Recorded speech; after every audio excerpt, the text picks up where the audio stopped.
Every family has a smile they show the world and a hidden pain they keep inside. The Rahman family was no different. To their neighbors, to their friends, they were the picture of happiness. But behind closed doors, a silent storm was brewing, and the family was slowly, quietly falling apart. It all began when the eldest son, Nazmo, lost his job. The man who was once the life of every family gathering, the confident and driven older brother, was suddenly lost. He became a shadow of his former self, consumed by frustration and a growing sense of failure. His temper grew shorter, his words sharper, and a wall of silence began to build around him, pushing everyone away. His younger brother, Ayman, felt the weight of this change pressing down on him. Suddenly, he was the one shouldering the family's hopes, the one trying to maintain a sense of normalcy. Late at night, when he thought no one could hear, he'd whisper to himself, "Why do I always have to be the responsible one? Why do I have to carry this all alone?" Their mother, the gentle heart of the family, desperately tried to hold the fraying threads together. She cooked their favorite meals. She tried to spark conversations. She offered words of comfort that often fell on deaf ears. But the effort was draining her. She was trying to fill a growing void, and in the process, she was slowly breaking too. For people living under the same roof, sharing the same blood, yet each one felt profoundly, terribly alone. The house that was once filled with laughter was now thick with an unspoken tension. One evening, as they sat in the living room, surrounded by a suffocating silence, their father's voice, quiet and heavy, cut through the air. "Will our family ever be the same again?" he asked, his question hanging in the space between them. No one answered. There was nothing to say. The silence itself was the answer, and it was devastating. Then, one ordinary afternoon, the unthinkable happened.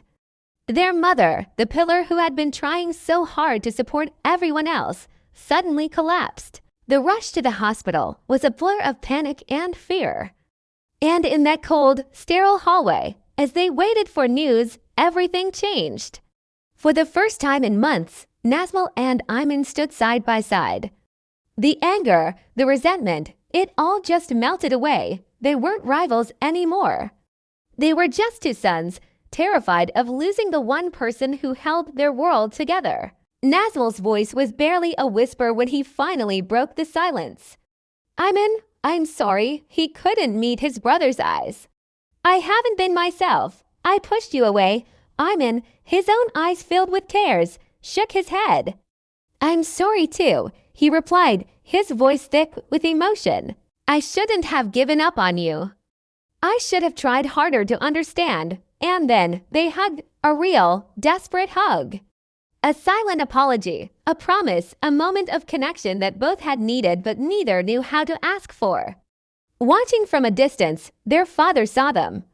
A single tear traced a path down his cheek, a tear of sorrow, but also of hope. After their mother came home, a fragile peace settled over the house. That evening, for the first time in what felt like forever, they all gathered around the dinner table. It was quiet at first, but it was a different kind of quiet, a gentle, healing quiet. The next day, Nazmul started his job search with renewed determination. Ayman began helping more around the house without being asked. Their father started sharing stories at dinner again. Everyone started trying a little harder. They were listening, really listening, to each other. They were forgiving, not with grand gestures, but in the small, everyday acts of kindness.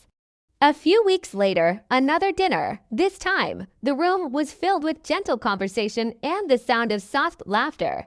Their father looked at his two sons, at his wife, and a warm smile spread across his face. "Family isn't about being perfect," he said, his voice full of a love that had been there all along. "It's about forgiving each other, and staying together, no matter what." The Rahman family was still imperfect. They still had scars, but they were together. They were healing. They were starting a new chapter, bound not by an image of perfection, but by the strength of their love.